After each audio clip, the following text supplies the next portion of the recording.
Hello watchbangers and welcome back to the channel. My name is Andre and today we'll be, as always, repairing the watch, which is in this little package I received. I did have to tape away the address so I don't get swatted.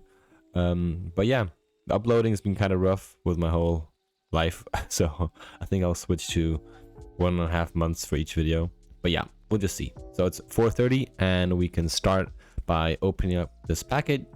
So I bought this off eBay again. Yeah, the real eBay this time, not the fake German little local eBay. And it is a old Japanese watch, to be exact. It's a vintage Citizen watch. Oh, there it is already. Let's just take off the bubble wrap, and as you can see, the glass is missing. So the hands are just in the case. I'm lucky I didn't lose any there. And the dial is what prompted me to buy this watch. It has a really nice texture. It reminds me of like the Tissot PRX, like just the very cheapo version. So this is like maybe like 5% of the actual price. And yeah, so let's take away the hands. This is the last video you guys will be seeing with the abused tweezers, because I did get a new pair of high quality Swiss Dumont tweezers. I think I showed in another video, and yeah, we can see that the date window is misaligned. It should be at 3 o'clock, but it's at 2:30.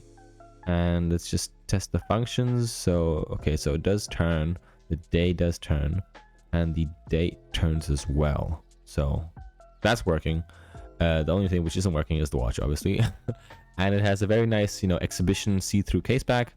It is a bit bumped up, the little writing is roughed up, and I'll probably just have to replace the glass or just polish it. So yeah, let's just label our project box as always to the Citizen watch, and it is a Miyota 8200 caliber, and I think this is next to the Seiko 5, one of the most sold Japanese calibers in general. So yeah, it's a pretty reliable workhorse movement, and yeah, so let's just put it on there and start by opening our toolbox. And let's get out our little cushion so we can flip the watch. So let's just open it with the case back, screw it open there. Now use our hands, and there we go. So as you can see, the rotor is gilded in a way. I mean, it's got like really cool green writing, and the balance isn't really moving for some reason. So yeah, let's just pull out the stem here so we can actually remove the watch from its case. It's a bit tricky here. Let's pull it out, and now we can flip the watch over and pull off the case, just as so. And the case looks in okay condition. There's obviously scratches. It has been polished before, but overall nothing big, no big rust or corrosion. Some dirt there actually where the stems or the stem locks in, but that shouldn't be a problem. Now we do need to buy new glass for the front and the back, so we can just measure the size with our calipers here. I've got an electric one. You can also use the analog one. So it's 30/50, and we also need the glass for the back. I'll just press this out with my hands. Obviously, you also have to consider that you need the gasket. So yeah, maybe I'll just do a video on how to do that. But it's always like in German we call it Pi mal Daumen. So you just basically go off your intuition. So once that is measured, we can actually come to the actual movement, and we'll start by unscrewing the dial feet here. As I said before, the dial is misaligned, so it's going to be a bit of a problem, but I have a fix for that. And look at this lovely dial, absolutely stunning. We can remove the dial spacer ring as well here, and the holder ring, it does it at the same time, and strap our movement into the movement holder so we can start stripping it and taking it apart. We can start by removing the clip for the day wheel, so this little golden half circle thing which holds down this beaten up day wheel, and that will reveal the cover for our whole setting system, which we can remove by taking off 3 screws here, so 1 and 2. And I do have new screwdrivers, so these also get retired, thank God. And 3, and yeah, the other ones that we bought also, like one of the screwdrivers cost as much as the whole set. So yeah, I hope they're better. So we can take off the cover plate to reveal this complicated complicated setting system. It just looks complicated, and we can release the date wheel by unhinging this little spring in the corner. And now we can go to making this whole chaotic looking thing nice and clean by starting with the 24-hour date wheel. So this is the wheel which turns the date every 24 hours. You have to be careful not to slip off though when taking this apart. We can take off the hour wheel here as well, and the cannon pinion. This is also a bit complicated, so I'll use my hand removing tool. This is just a little life hack because it uses a spring and has more power than my hands. And it's landed in the top corner there, so we can take this off and take off the translation wheel here to the date 24-hour wheel. And as I said before that, we can take off the spring for the date wheel. And yeah, as I said, you have to be careful not to slip, otherwise you can damage small plastic parts.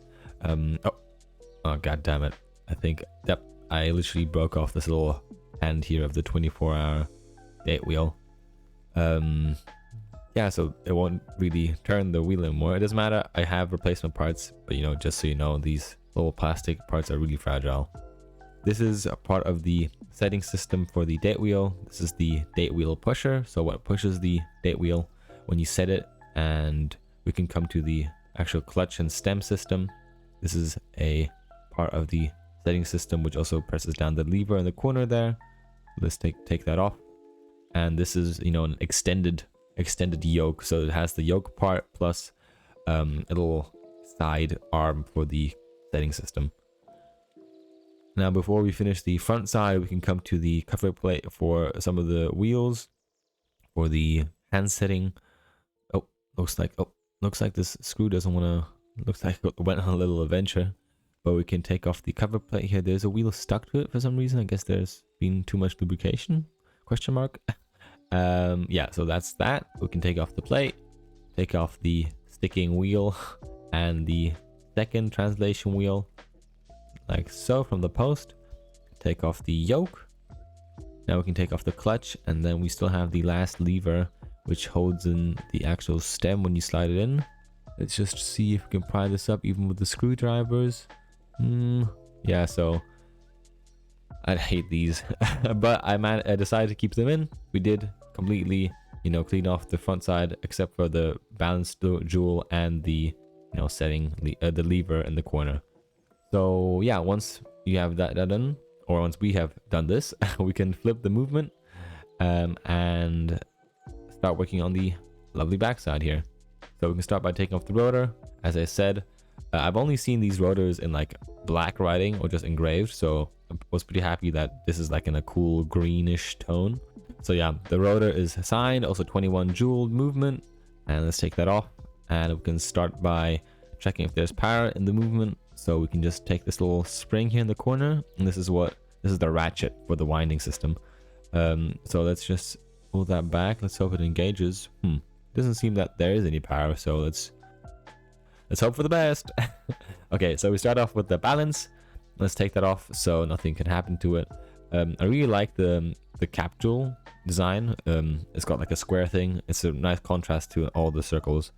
So yeah, let's take off the screw here and remove that so nothing can happen to it. And overall, this whole it looks very brutalistic. So the big cover plate, the more clunky balance, and the squarish palette fork cover, which we are taking off here. It really gives a different kind of robust feel, as in Seiko also has that thing, but it's like a different feeling. I don't know how to describe it, but yeah, it's cool. So we can take off the cover plate here and take off the palette fork exactly there. Oh, god damn it, come on, please. This is why you need straight tweezers, because this kind of looks like there was some power after all, because the escape wheel is just spinning like crazy. And once that is powered down, let's just check. Yep, looks decent. We can take off the palette fork. So yeah, it looks like either the ratchet didn't engage before, or maybe some wheel was stuck or dirty, and that's why the power didn't transmit through. But it's probably the first. Now we can start removing the main bridge by taking off the screws. So 1, 2, and the third screw of the brutalistic main cover plate in the corner here. And let's take all of these 3 off. So 1, 2, and 3. Now we can just lift it off carefully with my abused tweezers. There we go. That's what I get for using abused tweezers. And now we can see the inside of the movement. But before we move on, we have to take off this little wheel which was stuck on the underside of the main bridge for some reason. Take off the third wheel there, the escapement, the fourth wheel. Hello. I don't really know how to count these wheels, to be honest. I always say like the 4th, the 5th wheel in the corner.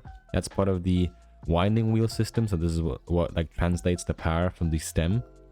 And this is also the 5th wheel, I guess. This is the ratchet wheel. That's what I know for sure because it's next to the ratchet. But yeah, if anybody knows how to count the wheels, let me know in the comments. That is another winding wheel for the arbor for the mainspring, and then we can take off the mainspring barrel underneath it, of course. And as I said before, this is the ratchet, so this is what like hooks into the ratchet wheel and stops the watch from unwinding when it has power. So let's take that little ratchet off and the ratchet spring right next to it. And yeah, so this ratchet spring is also very fragile. I've broken a few of these before, so just be careful when you take them out, because you don't want to slip and break them, as you know, or they can fly out. But I did manage to find it again on my little table, so let's take that, and we can move one step down, I guess, in a spatial sense, to take off the final smaller bridge in the heart of the movement, which holds the final X numbered wheel. The 3-pin second pinion, which is what I'm trying to pull out right now. It's stuck for some reason. Maybe it doesn't look like lubrication, but it was stuck. Anyways, I got it out. We can take off the bridge and the final wheel. There we go. And with that, we've fully disassembled this Miyota 8200. We can see that there is some grime here and there, and let's just hope that it all gets cleaned up once we put it through the cleaning process. You can see every single part sorted here in the sorting box, which I labeled at the start. Yeah, this is how I store my stuff and keep it organized in a sense. And yeah, as always, we're cleaning with lighter fluid and alcohol. I did almost find something on eBay, like an old machine. It was like for 180 bucks, but I decided against it because it was big and bulky and was probably loud. And yeah, otherwise it's holidays here. I was in Spain, got tanned. I'm gonna go down to France again to surf a bit more. I'm looking forward, so I really have to produce content for you guys, not only for you guys but also for me, because otherwise I'll just feel disappointed in myself. But you can really see, you can nicely see how I clean the stuff. You can see how I sort every part and how I clean every part separately. And yeah, that's your little break in between disassembling and reassembling the watch. We come to the mainspring. So this is the powerhouse of the watch. Actually, no, that's probably the balance. But yeah, quoting that old biology quote out there. You can see it's a bit dirty, so we will just take it out. We can start with the arbor. It's a bit stuck there for some reason, so we'll just have to try to pry it out with the tweezers here. Lovely practice, as you know. And there we go. Fell out. And now we can unwind or take out the spring. So you just hook out the first few loops, and then you just use your thumbs to unwind it. And once you come to the bridle, it's all good basically. And that's the spring. It looks in all right condition, I must say. We can put in the barrel and the arbor and the barrel lid into our little cleaning jar here, because they obviously still have to be cleaned. And coming to the mainspring, it does look like it has a good form. Maybe a slight dent in the bridle, seems a bit too bent, but I don't have a replacement. So yeah, we can start by cleaning the mainspring with lighter fluid and alcohol as well. So we can just firstly rub it down and everything. And I was thinking about maybe starting to buy replacement parts from AliExpress, because it's literally the same product, to be honest. Yeah, but we'll have to see. I'm not sure if they have 8200 mainsprings, or they definitely have some ETA stuff, so like the 2824 stuff. But yeah, so once that is done, you can also start lubricating the mainspring. Once the mainspring is clean, you can see I'm smearing some 8200 onto a piece of paper and lubricating the whole mainspring in it. And a viewer told me, I think, that I should use Watchmaker's paper because it doesn't have those little paper residues, and I didn't come around to buying it yet, but I will buy it in the future. So I'm curious to see if there's a big difference there. And then you can hand lubricate the final parts where you didn't manage to come, or stuff where you would like to have some more lubrication and you don't have it there. Okay, once the mainspring is done, you can come to the barrel. So I'm just taking it out of the jar. I'm using the little blow dryer here to blow out any residual alcohol, and I'm lubricating the barrel wall with 8217. That is a a friction lubrication for automatic mainsprings. And then I'm using some 8200 on the floor of the mainspring barrel because that also has to be smooth and lubricated. Now, because we are putting the mainspring back in, I'm putting on my murderer's gloves and make sure they fit. And then we can start by pressing the spring in slowly and winding it. I always feel bad when I put it in first because it bends so unnaturally, and I know it damages the mainspring, but I don't have a winder, and this is the only way how to do it. So yeah, you just carefully wind it in. Don't make too big of jumps with the mainspring, because otherwise it can just bend and break the mainspring. So I just got used to pushing like a millimeter or two into the barrel. And once that is done, you have a fully serviced mainspring, maybe even if it is a bit faulty, but it is better than having a dirty old mainspring. And to finish it off, I'm just putting some 8200 on the finished mainspring on the top, because that can lubricate the barrel lid a bit as well. Now, that is the finished mainspring. It does look much cleaner, I must say, if I may say so, than the beginning. Maybe it's just the lighting. And we can place back the arbor here. We can place the lid carefully on that, and now we just have to press it down so it snaps in place, and that's it. You can see the sides show some signs of wear, but I'm not sure why. Now, once that is done, we can move to the balance jewel cap, which I was oh, that was close. I really don't want to lose that, which I was glossing over about before. Come on, go. Oh, god damn it. Why does it not want to come out? Okay, maybe I'll just... Now, this is very stupid for me, because firstly, I could have lost the balance cap on the left and the actual shock jewel, which is on the right here. So do not do that again, please. And you can also do the same, not the same thing, but you can remove the cap and the jewel on the back. So we'll use some Rodico to take both out here. And then we can just use another piece of Rodico to separate the two here very carefully. And there we go. You can really see this nice springy design of the shock jewel, which is kind of cool in my opinion. Now, place in the mainspring into the cleaning process and the main plate as well. So goodbye there. And once the balance and the main plate is done, you can take them out, and you can see that the balance wheel and spring doesn't really move. And that is because the jewels aren't there and it isn't lubricated. And we can just see later what it does, what the before and after process is. So we can put in the shock jewel carefully, and now we can use some 8200 to lubricate the center, and just the center. You could also do it on the underside of the cap. I think that is the better practice, but yeah, I didn't know that before. I just found out while reviewing the footage. So yeah, as a little tip. So we can just carefully pry this in. This balance jewel system is very simple. It is probably the easiest one I've worked with, so props to Miyota.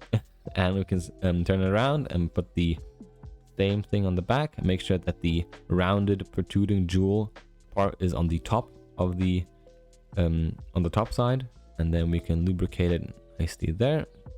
There we go, it's all covered. And place the cap on it again slowly.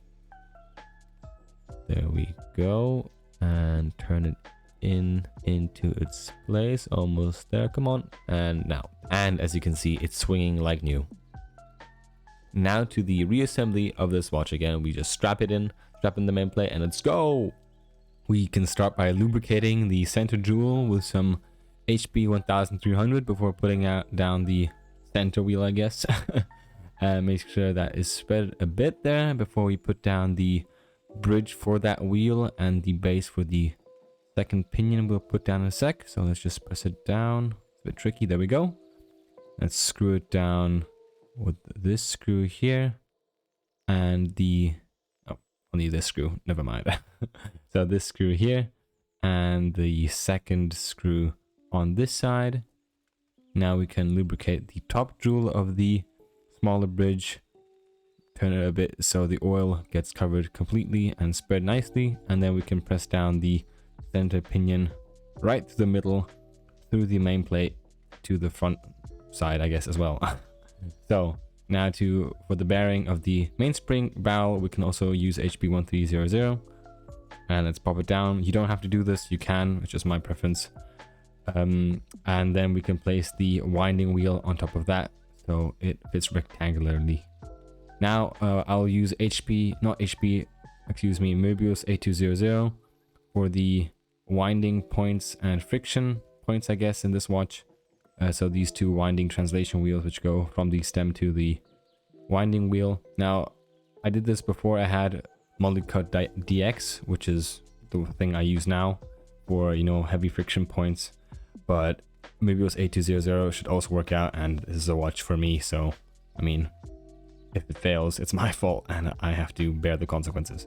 So now we can put down the ratchet, you know, just screw it down on its little post here, and then after we screw down the ratchet, we can of course put in the ratchet spring, which pushes the ratchet into the ratchet wheel, which I'll show you later. So we can take the spring, shuffle this flew away, hope that we can screw it down on time or it just springs away again into its freedom, and let's unhook there and see. Now this should, there it goes. That's how it would unclick and click into the ratchet wheel, which we'll put in here. There we go. It's got two wheels. There we go. And now we can put in the wheel coming from the mainspring to the ratchet wheel. Put down the fourth wheel, I guess. Now the escapement and the fifth wheel on top there, so the whole gear train is connected. So then we've completely made the whole, you know, inside movement, I guess, and now we can place down the main plate to cover it all up. Let's make sure that all the screw holes align and all the pinions make sense. Just gotta push this escape wheel pinion down into its jewel bearing like so, and let's just test it out by pressing down on the mainspring a bit, and it wound, so we'll screw it down. I'll show you guys how the wheels turn after we screw down the main plate, because doing that before you screw it down is kind of risky, because you could slip and boom, you'll have to align all the pinions and wheels again. So this is done. Let's turn it, and as you can see, it is turning healthily. The end shake looks pretty decent. I think on the fourth wheel it's a bit rougher, so just have to have an eye out for that, but it should be fine. We'll lubricate all the jewels with Möbius 9010, and then we can also flip to the front side, of course, to do that there. Now I did start getting more into practicing my oiling. I think I'm always applying way too little oil, and it's just very difficult to film oiling because I'll have to be close as well. But yeah, I'll find a way. Okay, now we can lubricate the pallet fork. I'm using Möbius 9415 here. Put it gently on both ends of the jewels, and let's place it down there into its jewel hole. Perfect, like a charm. And let's cover it up with the pallet fork bridge and screw that bad boy down. Now to check if our work was correct, we can see if the power is transmitting correctly, and as you can see, the pallet fork, you know, whips from side to side pretty smoothly, so that means that the power gets sent through the mainspring fairly consistently and that everything is correct. Now we can move on to the balance. As you can see, I tried it once, it didn't work correctly. The end stone of the balance wheel pivot did not engage with the pallet fork end. So we'll try a second time here, make sure that the pinion falls into place like that, and then with the blower, there we go. Looks like it is ticking on its own nicely. Okay, and let's screw it down so that everything's secure. And yeah, the brutalistic balance is beating again. As you can see, the watch looks lovely, the movement is stunning. And we can move to the front side now, where we start by putting the clutch and pressing the stem through the lever into the watch movement. Seeing if everything engages, it works out nicely, and everything is turning. So we can start lubricating all the heavy contact and friction points. So these two little stems on the lever here, which are part of the whole position system of a watch, so how many positions it has. And then we can also put some down here because we'll be rubbing against it occasionally. There we go. And now we can put in the yoke, so the extended yoke with the little, I even know, the bracket for the position stem, I guess. Screw that down, and then we can move on to putting down the second piece of lubrication into that bracket as well, so it can switch smoothly between positions, and add the second lever, I guess, or part of the setting system with a little spring there. Make sure that's engaged with that stem on the setting lever, and lubricate that as well before tightening down this part of the system as well. And that's basically the whole system. Now we can, of course, or not of course, but we'll obviously check if it works. So we can just, let's move around the stem. Okay, it does move positions. So first position and second position and third position. So everything works out. Let's move on. Now we can go to the translation of and the movement of the the hand system. So if you set the time, these two translation wheels go to the cannon pinion, which we will firstly not put down, but first put down the cover plate so that those two wheels don't move around. So we can screw those down. And be careful here, you can slip pretty easily and just crack a jewel. So yep, caution is advised. But now we lubricate the center wheel there and press down the cannon pinion with both with HP 1300 and move the stem. Everything's turning.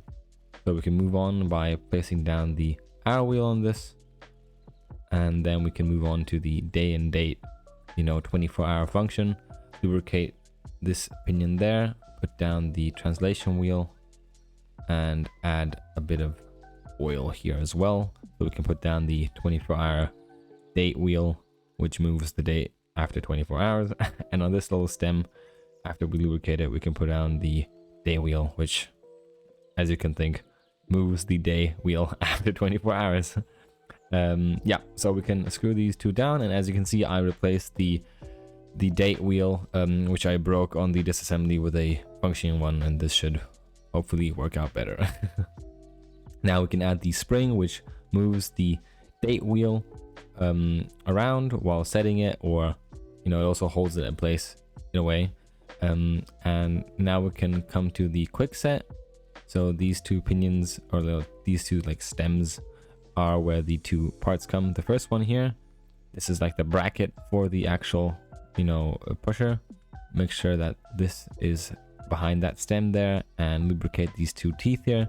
This is where part of the second part, which is this, goes into, and it basically locks into it and gets moved around with the stem movement. Exactly. Now we can lock in the date wheel with the spring and cover the whole setting up with the plate. So this covers everything up. Just tighten it nice and strongly, firmly, so that nothing moves around, or nothing can move around.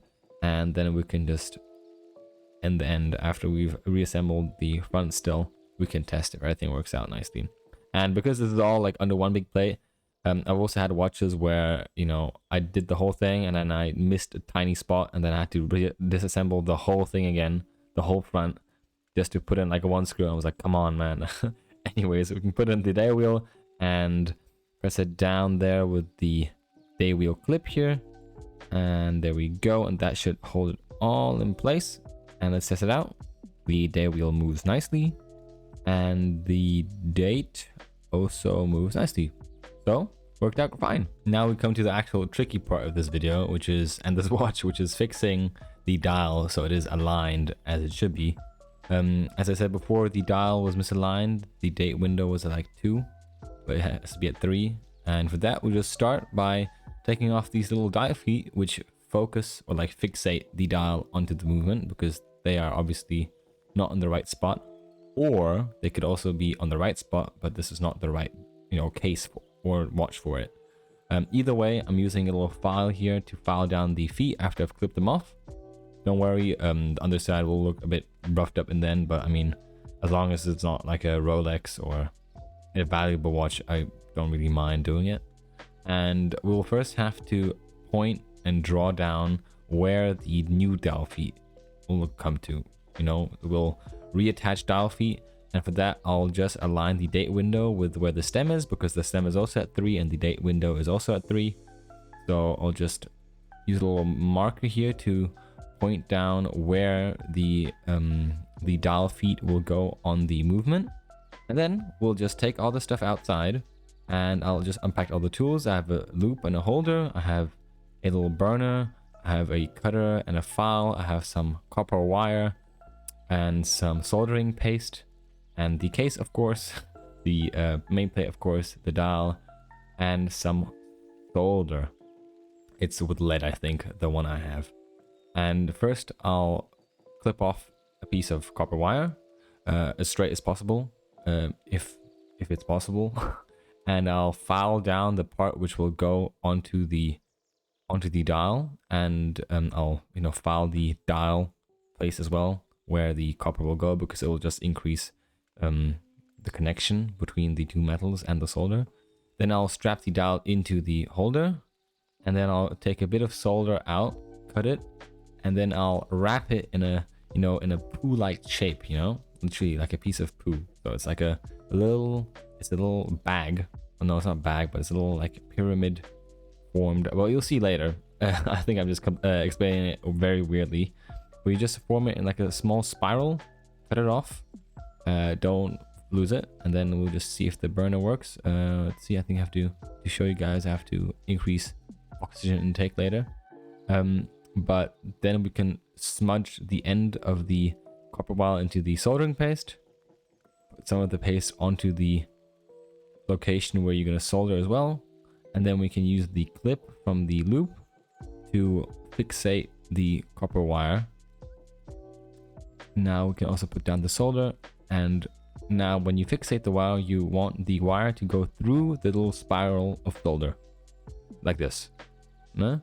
So when you burn it or when you solder it, it'll spread around the copper, and then you can see this should be the result. You burn it, boom, and then the solder will spread across the dial underside, and that's basically how I attach dial feet.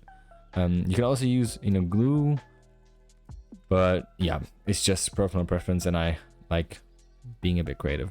So then I'll file all the residue down, and we'll see if it fits.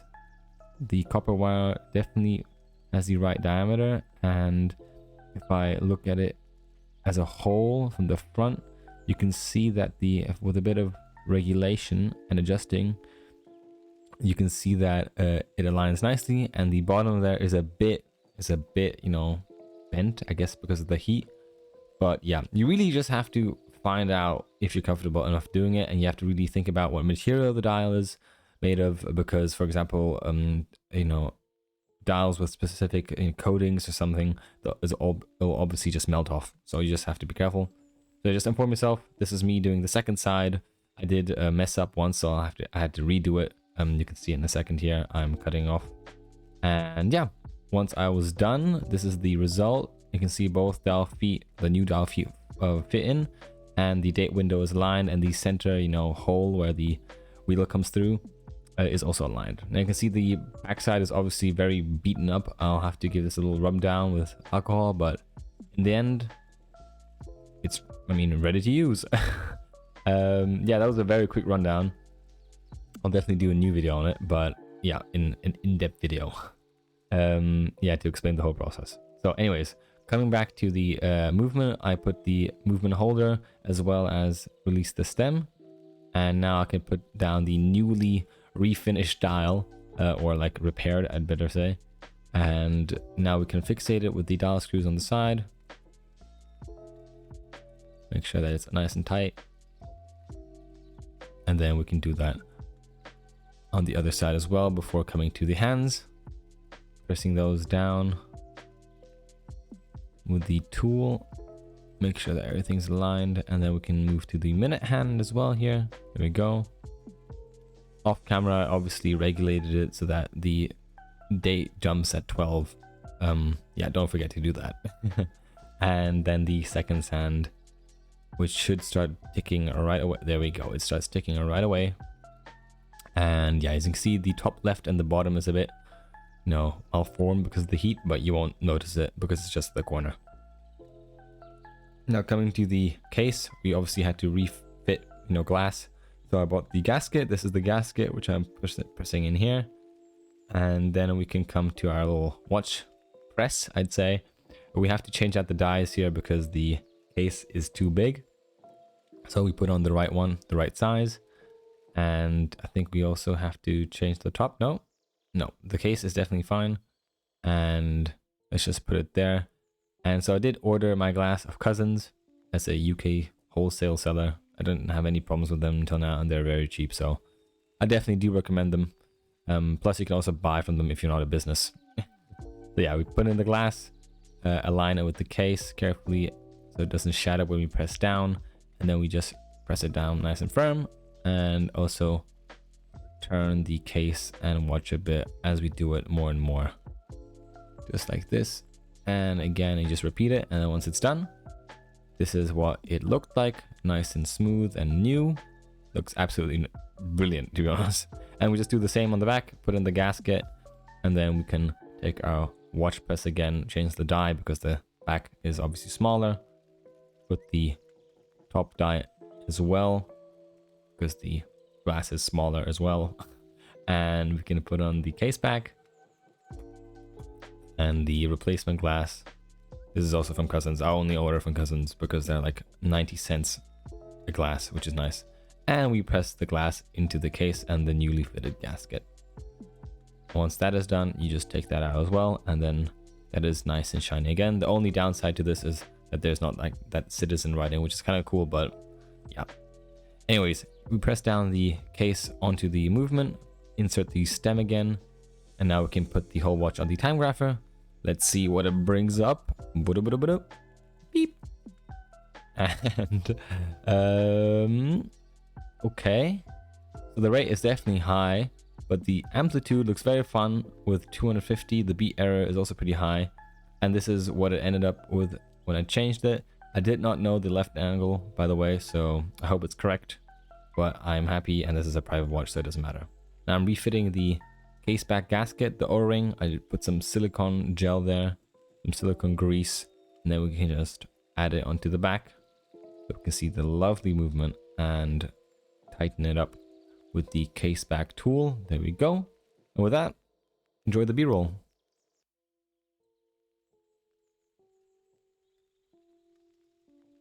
And we're at the end of another video, dear watch bangers. This is me cleaning up my room again. It's a mess. I hope you guys enjoyed. I'm sorry if you didn't enjoy it. If you have questions, comments, criticism, just put them down below. I like interacting with you guys, and if you have suggestions, whatever, just put them. I enjoyed making the video. It was fun, and I'll see you next time.